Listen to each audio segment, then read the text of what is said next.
नमस्कार मित्रों, अनुसंधान एकेडमी के यूट्यूब चैनल में आपका हार्दिक स्वागत और अभिनंदन करता हूं। मैं हूं दीपक कुमार।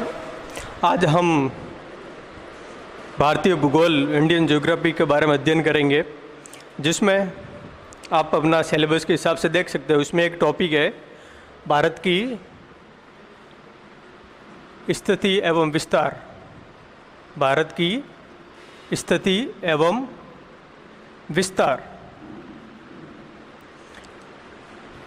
जिसमें भारत जो है, हमारा प्यारा भारत देश, वो ग्लोबल स्तर पर कहाँ पर स्थित है, उसकी स्थिति क्या है, उत्तर में है, दक्षिण में है, पूर्व में है, पश्चिम में, उसकी स्थिति कहाँ पर है और उसका विस्तार कैसा है, किस हिसाब से है, उसकी सीमाएँ कितनी है, किस किस देश से लगती है, उसकी स्थलीय सीमा कितनी है, इन सब के बारे में आज अपन विस्तार से अध्ययन करेंगे।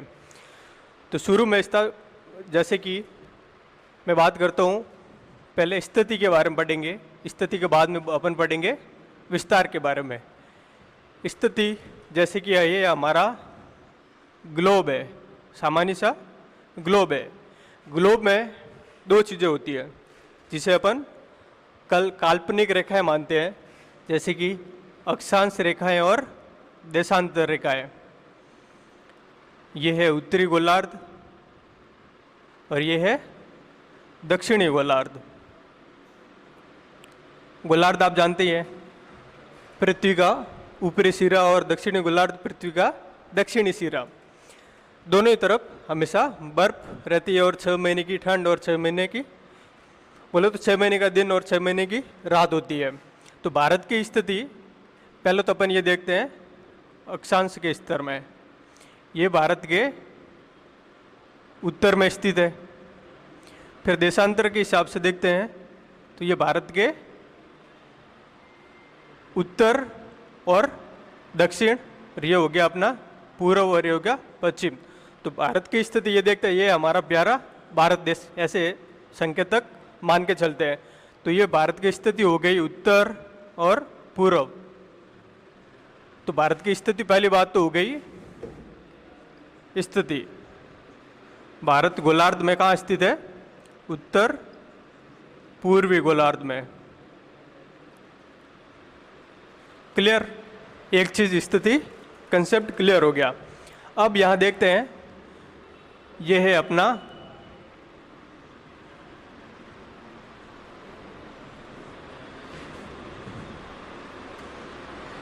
प्यारा भारत देश। यह है हमारा भारत देश, जिसमें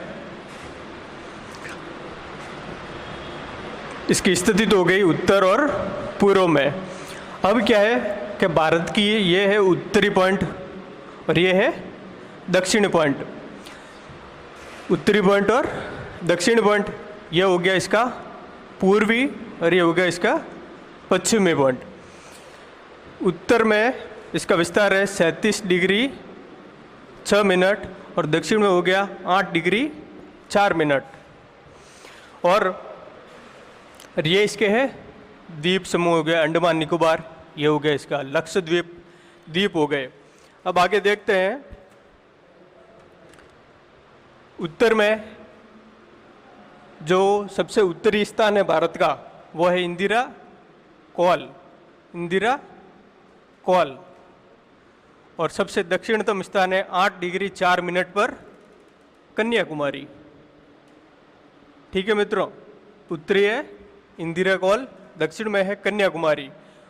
अक्षांश विस्तार देखते हैं, 8 डिग्री 4 मिनट से 37 डिग्री 6 मिनट उत्तरी अक्षांश पर भारत स्थित है। और इसका पूर्व से पश्चिमी विस्तार देखते हैं, तो पूर्व में ये है और पश्चिम में ये है। पूर्व में हो गया ये 97 डिग्री 25 मिनट और इसका पश्चिमी पॉइंट हो गया 68 डिग्री 7 मिनट, जिसमें इसका हो गया सबसे पूर्वी स्थान कीबीथू। कीबीथू नाम का एक गांव है अरुणाचल प्रदेश के अंजाव जिले में। अरुणाचल प्रदेश के अंजाव जिले के कीबीथू नामक गांव सबसे पूर्वी स्थान है। और सबसे पश्चिमी स्थान हो गया गोहिर मोता कच्छ जिला गुजरात में। ठीक है दोस्तों, ये हो गया कन्याकुमारी तमिलनाडु में। इंदिरा कॉल जम्मू एंड कश्मीर में। यह जम्मू अब अपना क्या है, राज्य नहीं रहा, बल्कि एक केंद्र शासित प्रदेश हो गया। अभी वर्तमान में लद्दाख और जम्मू कश्मीर को अलग दो केंद्र शासित प्रदेश बना दिए गए हैं। अब इसकी स्थिति देखें तो उत्तर से दक्षिण 8 डिग्री 4 मिनट से 37 डिग्री 6 मिनट तक है। लेकिन अगर इसका सबसे दक्षिणतम बिंदु देखें जो अंडमान निकोबार के इंदिरा पॉइंट पर आता है, इंदिरा पॉइंट।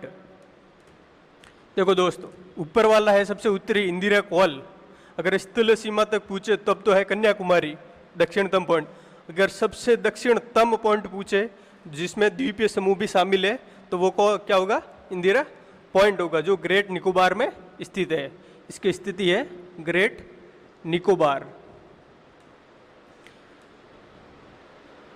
और इसकी स्थिति हो गई 6 डिग्री 45 मिनट। 6 डिग्री 45 मिनट पर इंदिरा पॉइंट स्थित है। अब इसके बाद में देखते हैं इसकी उत्तर से दक्षिण की लंबाई कितनी है। क्या भाई ये इंदिरा कॉल है, इंदिरा कॉल से लगाकर कन्याकुमारी तक भारत की लंबाई कितनी है, और कीबीथू से लगाकर, और ये अपना गांव है गोहिर मोता गुजरात में जो स्थित है, इसकी लंबाई कितनी है। तो उत्तर से दक्षिण की लंबाई हो गई 3214 किलोमीटर और पूर्व से पश्चिम की लंबाई हो गई है 2933 किलोमीटर। अब देखो, पूर्व से पश्चिम की लंबाई कम है और उत्तर से दक्षिण की लंबाई भारत की ज़्यादा है। क्यों? इसका कारण भी है। इसका कारण ये है कि उत्तर और दक्षिण देशांतरीय जो विस्तार है उन विस्तार में 30 डिग्री का अंतर आता है। उस 30 डिग्री अंतर के कारण अक्षांश स्थिति कम जब ज़्यादा होती है तो देशांतरीय स्थिति कम होती है और इस कारण से अक्षांश विस्तार ज़्यादा है और भारत की उत्तर से दक्षिण की लंबाई ज़्यादा है। अब भारत का क्षेत्रफल देखते हैं। भारत का क्षेत्रफल आप सबको विदित है, आप सब जानते हैं। भारत का क्षेत्रफल 32,87,263 वर्ग किलोमीटर।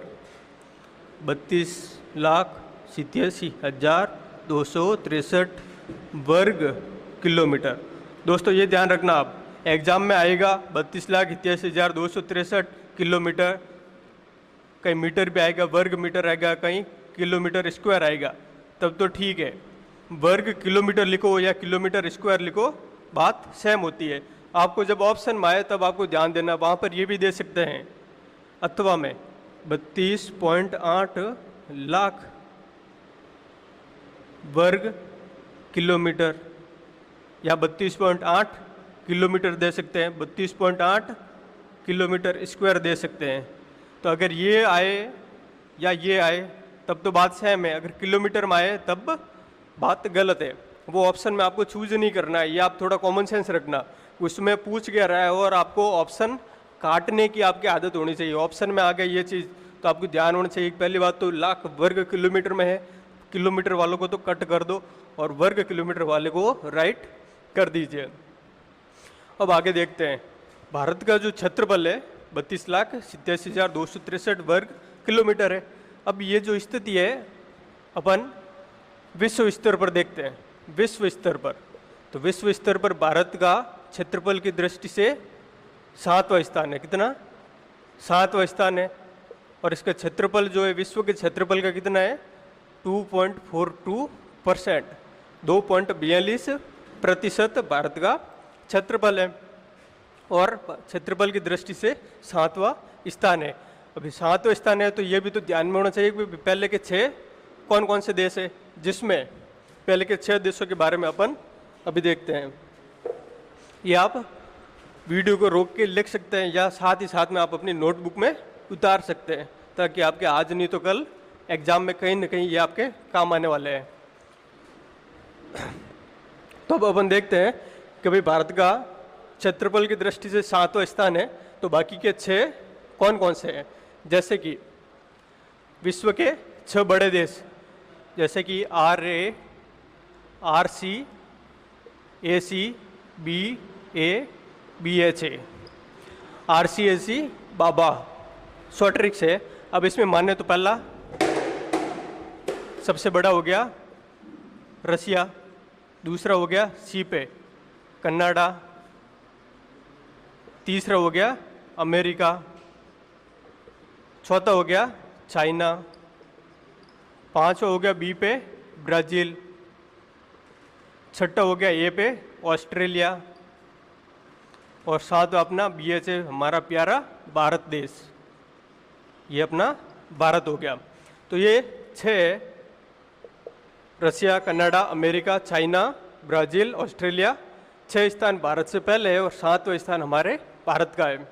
उसके बाद अपन देखते हैं भारत की जनसंख्या क्या है। भारत की जनसंख्या, क्षेत्रफल आ गया कि भाई 32,87,263 वर्ग किलोमीटर भारत का क्षेत्रफल है। तो इस क्षेत्रफल में कोई न कोई तो रहता होगा, तो इस कारण से देखते हैं कि भारत में कितने लोग रहते हैं, कितनी जनसंख्या भारत में निवास करती है। अभी 2021 की जनगणना तो बाकी है, अपन पढ़ते हैं 2011 की जनगणना के आधार पर। तो 2011 में भारत की जनसंख्या थी 121 करोड़।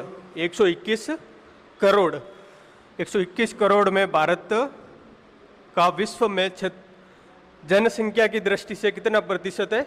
17.5%। क्षेत्रफल की दृष्टि से कितना था? 2.42%। अपन देखो कंपेयर करते चलेंगे, 121 करोड़ है जनसंख्या है 2011 के अनुसार। वर्तमान में क्षेत्रफल तो आपको पता ही है 32,87,263 वर्ग किलोमीटर, और 121 करोड़ 2011 के अनुसार जनसंख्या है 17.5% है। और जनसंख्या की दृष्टि से कौन सा स्थान है? सेकंड स्थान है भारत का। तो फर्स्ट किसका है ये भी ध्यान में होना चाहिए। फर्स्ट किसका है सबको पता है, वह हर एक चीज़ के प्रोडक्शन में आगे है। जैसे हर एक चीज़ का देख लो आप, उत्पादन चाइना में ज़्यादा होता है और हर चीज़ में वो फर्स्ट प्लेस पे रहता है। जनसंख्या के मामले में भी उत्पादन में ये पहले स्थान पर है। तो जनसंख्या में पहले स्थान किसका हो गया? चाइना का। अभी 2021 की जनगणना शुरू होगी सितंबर 2020 में। सितंबर 2020 में जनगणना 2021 वाली शुरू होने जा रही है, जिसको आप अपने करंट अफेयर्स आप पढ़ते रहना मंथली, ताकि आपको ध्यान में रहे क्या चल रहा है वर्तमान में। ताकि जो ज्योग्राफी हो गया सब्जेक्ट, ये आपके करंट बेस पे डिपेंड करता है। वर्तमान में मान लो यहाँ गुजरात में कोई घटना घट गई, यही पूछ ले गुजरात के बारे में कि भारत का सबसे पश्चिमी स्थान कौन सा है, तो मान लो ये हो गया करंट से रिलेटेड। तो ये चीज़ है कि अभी 2011 की जनगणना भी वर्तमान में 2021 की होगी, तब आपको ये ध्यान में रखना है कि कब शुरू होगी। वर्तमान में एस्टीमेट जनसंख्या का लगाया जा रहा है, वो आप अनुमान लगा सकते हैं। मेरे हिसाब से 138 करोड़ समथिंग हो जाएगी। अभी इसके बाद में आगे देखते, स्थिति हो गई, विस्तार भी हो गया लगभग। उत्तर से दक्षिण 32-14 किलोमीटर, पूर्व से पश्चिम 29-33 किलोमीटर। तब अपन अब आगे देखते हैं कि भाई अक्षांशीय और देशांतरीय जो विस्तार है, अक्षांशीय और देशांतरीय जो विस्तार है, इसमें कितना अंतर है। जैसे कि 37.6 और 8.8 मिनट 4 डिग्री और 37 डिग्री 6 मिनट, इनमें से इनको घटाएंगे तो लगभग 30 डिग्री आता है। और 97 डिग्री 25 मिनट 68 डिग्री 7 मिनट में से घटाएंगे तो भी 30 डिग्री एवरेज 30 डिग्री लगभग आता है। तो अक्षांशीय देशांतरीय दोनों में विस्तार कितना हो गया? 30 डिग्री का। तो अभी 30 डिग्री के देशांतरीय विस्तार और अक्षांशीय विस्तार के बारे में अपन अभी अध्ययन करेंगे। एक बार मैं ये साफ कर लूँ।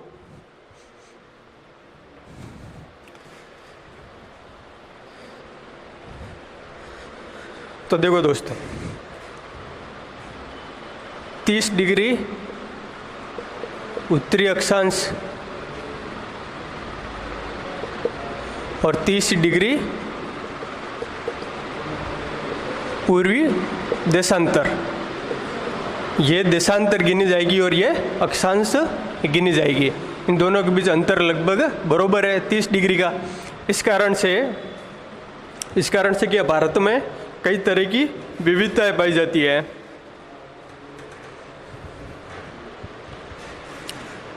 विविधता किस प्रकार की, जैसे कि जनसंख्या देख लो, हमारे यहाँ मरुस्थल में जनसंख्या कम है और मैदानी क्षेत्रों में जनसंख्या ज़्यादा है। तो उसका कारण क्या है? ये विस्तार और विस्तार के कारण से उनमें भौगोलिक तौर पर क्या आ रही है? विविधताएं आ रही है। और विविधताओं के कारण उनकी जनसंख्या में, उनके खान पान में, उनकी मिट्टी में, जलवायु में, वनस्पति में, हर जगह में विविधता आपको दिखाई देगी। इसलिए तो भारत को विविधताओं में एकताओं वाला देश कहा जाता है। विविधताओं में एकता, ये कंसेप्ट भौगोलिक स्थिति के आधार पर ही निकल कर आता है, जो हमारे भारत की एक पहचान है।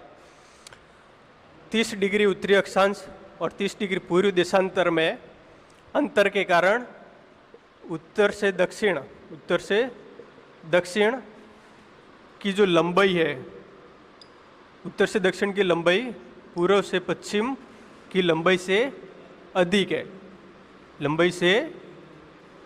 अधिक है। कारण क्या है? कारण ये है कि इन दोनों के बीच में कितना अंतर आ रहा है? 30 डिग्री उत्तरी अक्षांश और 30 डिग्री पूर्व देशांतर के बीच में अंतर आ रहा है। इसी कारण से उत्तर दक्षिण की लंबाई पूर्व पश्चिम की लंबाई से अधिक है। अब इसके बाद आगे देखते हैं अपन। अब देखेंगे उत्तरी अक्षांश से विस्तार 30 डिग्री का है, इस कारण से क्या भारत पर प्रभाव पड़ता है, और 30 डिग्री पूर्वी देशांतर के कारण भारत पर क्या प्रभाव पड़ता है, इसके बारे में अपन अध्ययन करते हैं।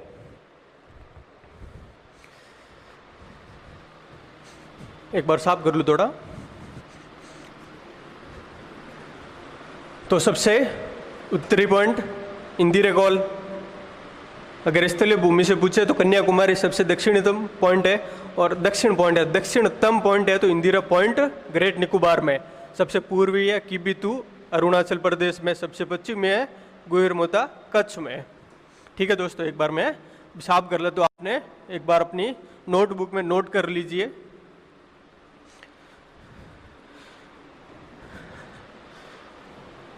आगे अपन पढ़ते हैं उनके विस्तार से होने वाले प्रभावों के बारे में। अब ये 30 डिग्री अक्षांश विस्तार से क्या प्रभाव पड़ता है, इससे क्या प्रभाव पड़ता है? एक तो 30 डिग्री अक्षांश विस्तार से भारत में क्या है? विविधताएं पाई जाती है, भौगोलिक विविधताएं पाई जाती है। भौगोलिक विविधता जिसमें भौगोलिक विविधता कैसी, जैसे कि मृदा, मिट्टी अलग अलग प्रकार की, वनस्पति अलग अलग प्रकार की, और जलवायु, जैसे कि मिट्टी अपने यहाँ रेगिस्तान में रेतीली मिट्टी है, कहीं काली मिट्टी, वहाँ उत्पादन अच्छा होता है, वहाँ जनसंख्या ज़्यादा होती है। वनस्पति कहीं हरी भरी वनस्पति है, अपने यहाँ कंटीली झाड़ियाँ हैं, कहीं अच्छे अच्छे वन है। जलवायु अलग है, अपने यहाँ सूखा पड़ता है, बरसात कम होती है, कहीं बरसात ज़्यादा होती है। मासिन राम ले लो, जो विश्व का सबसे ज़्यादा बारिश वाला स्थान है, और अपना गुजरात का एक क्षेत्र है, वहाँ पे कम होती है। विश्व स्तर पर एक और स्थान है लद्दाख, जहाँ पर सबसे कम बरसात होती है। फिर देखते हैं 30 डिग्री देशांतरीय विस्तार, इसके कारण से क्या प्रभाव पड़ता है? इसके कारण से 30 डिग्री देशांतरीय विस्तार, इसके कारण पूर्वी किबिथू और पश्चिमी गोहिरमोता, इनके बीच में 2 घंटे का अंतराल है। 30 डिग्री देशांतरीय विस्तार के कारण भारत पर क्या प्रभाव पड़ रहा है? समय का अंतराल पड़ रहा है। पूर्व से पश्चिम में 2 घंटे का अंतर है। 2 घंटे का क्या है? अंतर है। जैसे अगर पूर्व में किबिथू में मान लो कि सुबह के 5 बजे हैं, तो पश्चिम में सुबह के कितने बजेंगे? 3 बजेंगे, रात के 3 बजेंगे। 2 घंटे का अंतर है, क्योंकि पूर्व में सूरज पहले उगता है और पश्चिम में आते आते 2 घंटे टाइम लग जाता है, और वो 5 बजे वहाँ उग जाता है, तो यहाँ पे वो 7 बजे उगेगा। अगर वो 5 बजे यहाँ उग रहा है तो 7 बजे यहाँ उगेगा। कारण क्योंकि 2 घंटे का अंतर है। अंतर कैसे कि इनके बीच में कितने का अंतर है, 30 डिग्री का। तो 1 डिग्री में कितने मिनट होते हैं, 4 मिनट। और तो 30 डिग्री में कितने मिनट हो गए, 120 मिनट। और 120 मिनट माने तो 60 और 60 120 मिनट, यानी कि 2 घंटा। तो 2 घंटे का अंतर क्या करता है, भारत में विविधता ला रहा है। 30 डिग्री पूर्वी देशांतर, जिसमें क्या होता है, अभी भारत में एक बात भी चल रही है कि भारत में एक अलग अलग टाइम जोन बना दी जाए, जिसमें कि कार्य करने में लोगों को, जो कर्मचारियों को जो है, लोगों को दिनचर्या में सफलता है। लेकिन अभी वो डिसाइड नहीं हो पाया है, समय अंतराल बना नहीं पा रहे हैं, कुछ सेट बैठ नहीं रहा है कि वहाँ कितने बजे के कार्य, कब ऑफिस खोले कब नहीं खोले, ये अभी चल रहा है। उसके बाद अपन देखते हैं उत्तरी अक्षांश विस्तार में एक आपने नाम सुना होगा, 23.5 डिग्री उत्तरी अक्षांश रेखा। इसे ही अपन क्या कहते हैं, कर्क रेखा। क्या कहेंगे, कर्क रेखा। सभी जानते हैं कर्क रेखा के बारे में, जिसे दूसरा आका में ऑल्सो नॉन एज कर्क रेखा। 23.5 डिग्री उत्तरी अक्षांश को और किस नाम से जाना जाता है, ऑल्सो नॉन एज कर्क रेखा। ये जो भारत देश है अपना,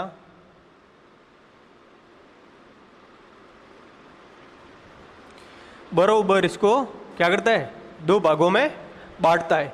यह है 23.5 डिग्री, यानी कि कर्क रेखा जो भारत को बरोबर 2 भागों में बांटता है, उत्तरी और दक्षिणी भाग, जो भारत के कुल 8 राज्यों से गुजरती है। 8 राज्यों से गुजरती है, जिसमें पहला हो गया ये गुजरात, पहला गुजरात।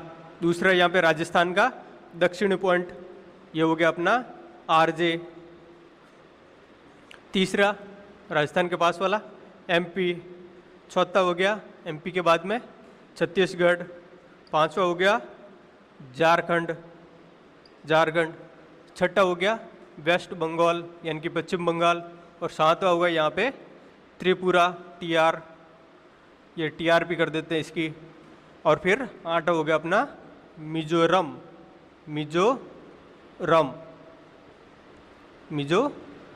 जहाँ गारो और खासी जयंतिया पहाड़ियाँ हैं, जो मिजोरम में स्थित है।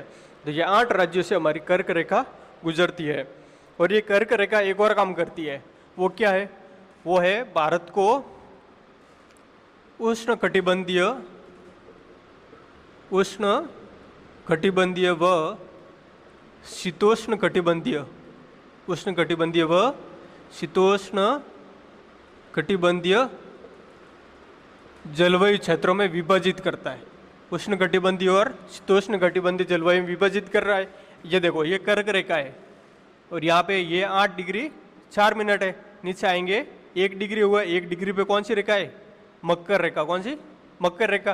तो यहाँ तो हो गया ये उष्ण कटिबंधीय क्षेत्र, और इसके ऊपर वाला भाग ये हिमालय वगैरह बर्फ है। और यहाँ रसिया है, रसिया में क्या है, साइबेरिया। साइबेरिया में सबसे ज़्यादा क्या है, बर्फ जमती है। बर्फ के कारण ये कर्क रेखा भारत को 2 भागों में बांटता है, उष्ण कटिबंधीय क्षेत्र और शीतोष्ण कटिबंधीय क्षेत्र। और शीतोष्ण कटिबंधीय क्षेत्र में 2 भागों में विभाजित होने के बाद भी भारत की जलवायु कैसी है, भारत की जलवायु कैसी है, भारत की जलवायु है उष्ण कटिबंधीय जलवायु। क्यों, कैसे भाई? भाई आप बोल रहे हो कि कर्क रेखा 2 भागों में बांटती है, शीतोष्ण कटिबंधीय और उष्ण कटिबंधीय, जिसमें तो दोनों होनी चाहिए, लेकिन एक ही क्यों है, उष्ण कटिबंधीय ही क्यों है?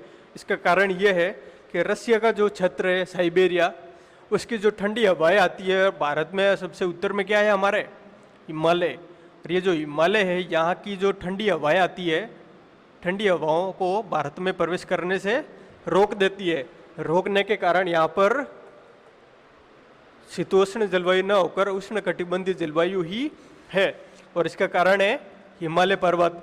और इसी हिमालय पर्वत के कारण जो कर्क रेखा है, कर्क रेखा और हिमालय पर्वत के कारण ये भारत में मानसून की बारिश करने को मजबूर कर देता है, मानसून की बारिश करने को बाध्य कर देता है। कौन? हिमालय पर्वत डिग्री कर्क रेखा इसको बारिश करने के लिए मजबूर कर देता है। तो मित्रों इतना तो अभी आप समझ गए। अब आगे देखते हैं 30 डिग्री देशांतरी विस्तार में एक और लाइन है 82.5 डिग्री की। इसके बारे में अपन अभी विस्तार से अध्ययन करते हैं। एक बार ये साफ कर लूँ मैं।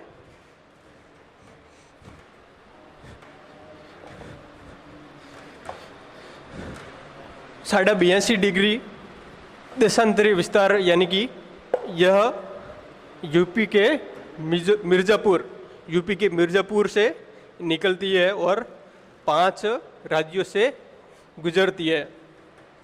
5 राज्यों से गुजरती है। वो 5 राज्य कौन से होंगे अभी देखते हैं। जैसे कि ये हो गया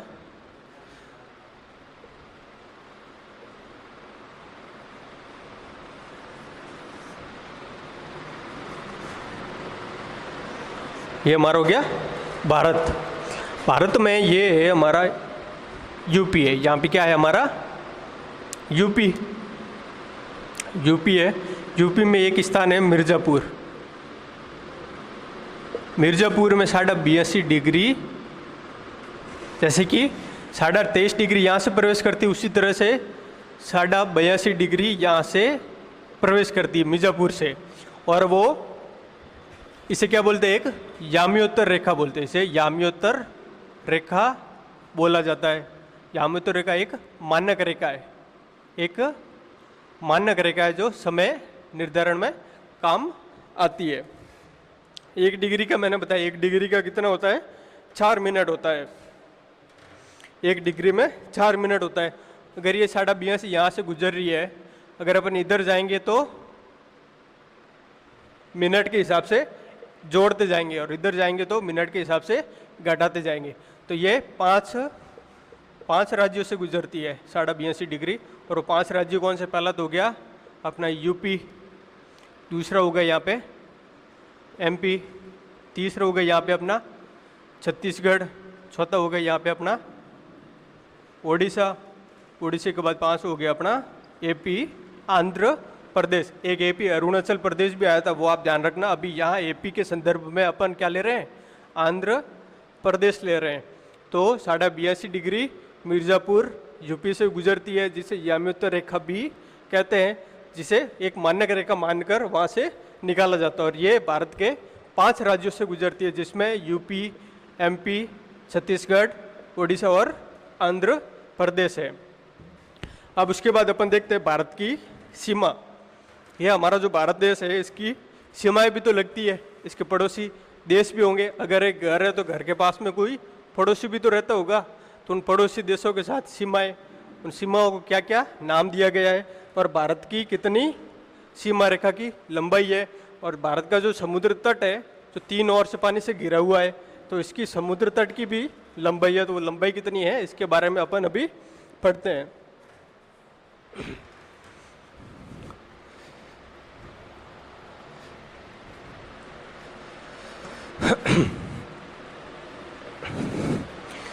भारत की जो स्थलीय सीमा है,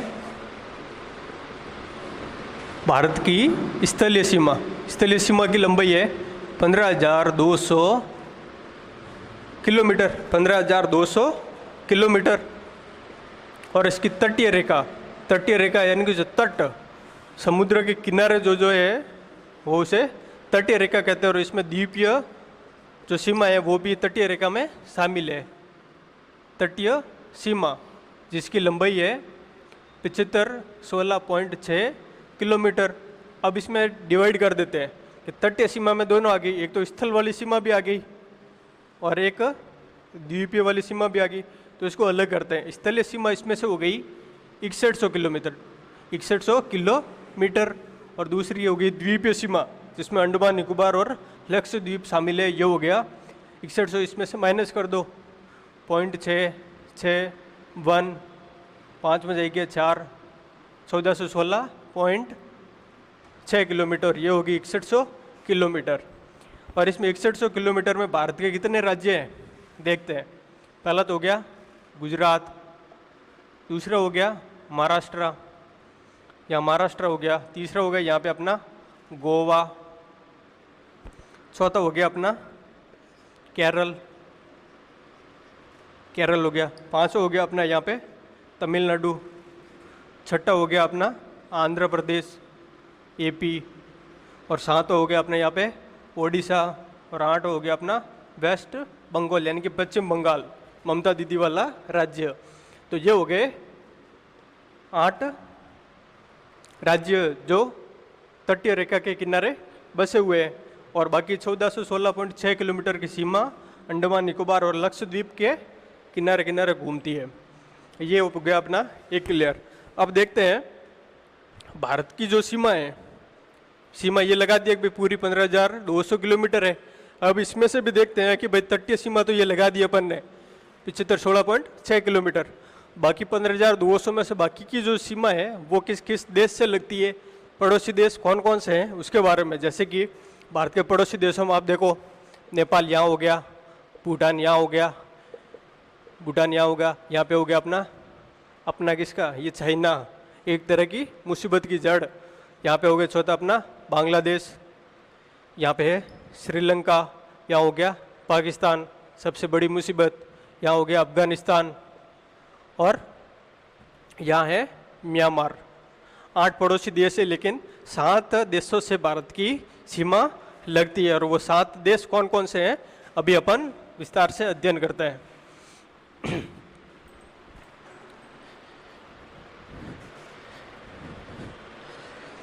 जिसमें पहला हो गया अवरोही क्रम में अपन अध्ययन करेंगे। अवरोही क्रम यानी कि घटते हुए क्रम में, जिसमें भारत की सबसे ज़्यादा सीमा की लंबाई लगती है बांग्लादेश से। तो पहला तो हो गया अपना बांग्लादेश।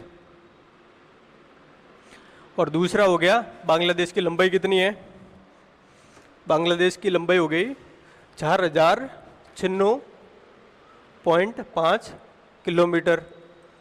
दूसरा हो गया चाइना, चाइना की लंबाई है 3488 किलोमीटर। और 3 नंबर पे है पाकिस्तान, जिसकी 2 मिलती है 2910 किलोमीटर और 3323 किलोमीटर। जिसमें आपको ऑप्शन के हिसाब से डिसाइड करना है। अगर ऑप्शन में 2910 है और 3323 नहीं है तो आपको डिसाइड करना है ये, अगर ये नहीं है, अगर ये है तो आपको ये डिसाइड करना है। ठीक है, नहीं ऑप्शन के हिसाब से आप इसको क्लियर करेंगे। अवरोही क्रम में माने या पड़ोसी देशों में सबसे ज़्यादा माने, सबसे कम माने, या 2 नंबर पे माने, तो आप ये अपने हिसाब से ऑप्शन के हिसाब से क्लियर करते रहना। फिर हो गया नेपाल, फिर हो गया म्यांमार, म्यांमार के बाद हो गया भूटान, भूटान के बाद हो गया अफगानिस्तान। सबसे कम अफगानिस्तान से लगती है 106 किलोमीटर, भूटान से लगती है 699 किलोमीटर, और नेपाल से म्यांमार से ज़्यादा कोई मतलब नहीं है। अगर आप चाहो तो लिखा दूँ मैं, जैसे कि नेपाल से लगती है 1751 किलोमीटर और म्यांमार से लगती है 1643 किलोमीटर। ये एक बार आप अपनी कॉपी में नोट कर लें। ये हो गए भारत के पड़ोसी देश, उनके साथ लगने वाली सीमाएं। अब ये है कि भारत और उनके देशों के साथ जो सीमा लगती है उनको भी कुछ नाम दे दिए होते हैं, जैसे कि हमारा भी कोई नाम होता है। उसी तरह से भारत और पड़ोसी देश के साथ सीमाओं के क्या क्या नाम है। जैसे कि पहला टॉपिक डाल देते हैं, सीमाओं के नाम, सीमाओं के नाम। जैसे कि पहला भारत व चीन के बीच की सीमा को क्या कहते हैं, इनके बीच वाली सीमा को रेड क्लिप कहते हैं, रेड क्लिप। कोई अंग्रेज जनरल था रेड क्लिप, उसके नाम पे सीमा का नामकरण कर दिया। दूसरा है भारत पाकिस्तान, भारत पाक के बीच सब भारत चीन के बीच है मैकमोहन रेखा, और भारत पाक के बीच है रेड क्लिप, और भारत अफगानिस्तान के बीच है, भारत अफगान के बीच है डुरंड रेखा, डुरंड रेखा। ये अपनी कॉपी में नोट कर ले। आज की क्लास यहीं समाप्त होती है। धन्यवाद।